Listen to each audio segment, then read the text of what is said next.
നമസ്കാരം. ഇതെന്താണെന്നല്ലേ നിങ്ങൾ വിചാരിക്കണത്? ഇത് ബീഫാണ്. ഇത് ഇടിയിറച്ചി ഉണ്ടാക്കാൻ വേണ്ടിയിട്ടാണ്. ബീഫ് വാങ്ങി നീളത്തിൽ അരിഞ്ഞ് കഴുകി ഉപ്പും മഞ്ഞൾപ്പൊടിയും പുരട്ടിയിട്ട് വെള്ളം വാരാൻ വെച്ചു. നല്ലോണം വെള്ളം വാണ്ട് കഴിഞ്ഞ പിന്നെ ഈ ചരടിൽ സൂചി എടുത്തിട്ട്, നല്ല ചാക്കൊക്കെ തുന്നണ സൂചി ഉണ്ടല്ലോ, അതും കൊണ്ട് നമ്മൾ കോർത്ത് വെയിലത്ത് കൊണ്ടുവന്ന് വെച്ച് ഉണക്കിയതാണ്. ഉണക്കി കഴിഞ്ഞപ്പോൾ ഇങ്ങനെയാണ് കിട്ടിയിരിക്കുന്നത്.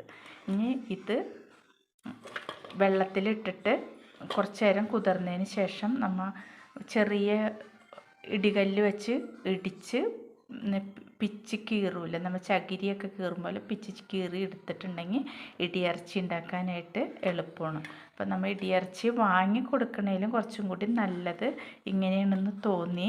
അപ്പോൾ ചെറുപ്പത്തിലൊക്കെ അമ്മയൊക്കെ ചെയ്യണത് കണ്ടിട്ടുണ്ട്. ആ ഒരു എക്സ്പീരിയൻസ് വെച്ചിട്ടാണ് ഞാനിപ്പോൾ ഇത് ഉണ്ടാക്കിയിരിക്കുന്നത്. എൻ്റെ മെത്തേഡ് ശരിയാണോ എന്തോന്ന് എനിക്കറിയില്ല. പക്ഷേ ഇനി ഇതിൽ നിന്ന് നാളെയും കൂടി ഒന്നും കൂടി, ഇപ്പോൾ 2 ദിവസത്തെ ഉണക്കായിട്ടുള്ളൂ, നാളെയും കൂടി ഇപ്പോൾ നല്ലോണം ഉണങ്ങിയിട്ടുണ്ട്.